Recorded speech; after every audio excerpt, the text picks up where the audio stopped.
For me, there's nothing quite like wearing a field watch. They are the ultimate tool watch in a lot of ways, at least when it comes to analog watches. Yes, there are divers and chronographs that fall into that tool watch category and do their job really well. But there's just something nice about a watch that is designed to tell the time and tell the time very well. The watch I have in today, the 1945 D12 Field Watch from Vario Watches, is a watch just like that. Very nice field watch. Big thanks to them for lending this in for a little test run. So let's get to it and take a look at the watch. All right, now there is a few options with these. First of all, there's five colors, all kind of traditional field watch colors.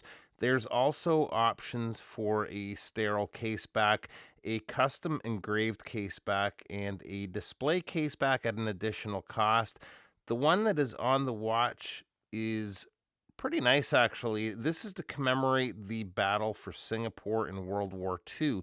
The caseback shows a British soldier overlaid on top of a Singaporean soldier. The name of the watch, the D12, is also a nod to the Dirty Dozen watches of that time. The dial has a textured finish and at first appears to be a sterile dial, but they have the Vario logo lightly engraved. I love that subtle detail. We've got the numerals in white, then the white minute track with faux patina markers at every hour. Down at the six is the running seconds, and all the hands, other than the faux patina loom, are white. So we've got that good contrast to quickly spot the hands to get the time. The loom they're using is C3 and a BGW9 combination, and it's way better than I expected. I figured those smaller markers would be kind of duds in the loom department, but I was wrong. There is obviously better loom out there, but overall, I'm really happy with the brightness and how long it lasts. The case is finished with a mix of brushed and polished surfaces. The bezel has that brushed top with polished sloping sides, and other than the edges of the lugs here, the rest of the case is fully brushed. The lugs are drilled. We have a signed crown here that is a screw down crown. Just unscrew it here. Good winding action of the movement, which is the Miyota 82S5. The movement is a 21 joule movement beating at 21,600 vibrations per hour with a power reserve of right around 40 hours.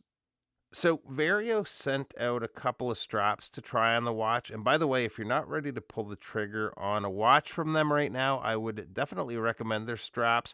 They sent out two straps. The fabric here, and it's a nice strap, but for the bulk of the time I wore it on the leather that is on the watch right now. It's a good quality leather, first of all, but I also liked how the stitch work kind of matched up with that faux patina.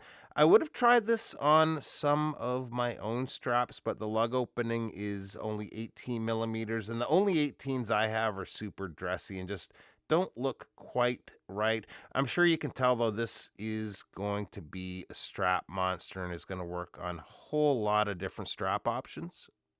Size on the watch comes in at a case width of 37.2 millimeters.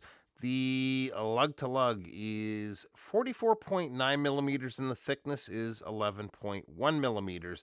The crystal is an AR treated sapphire with the anti reflective coating on the underside, and the water resistance on the watch is 100 meters. And here it is on my 7.25 inch wrist, and this thing feels so solid. It's a nice compact size, but has a little thickness to it that makes it feel really sturdy. It does the job we want a field watch to do, and I think it looks good doing it too.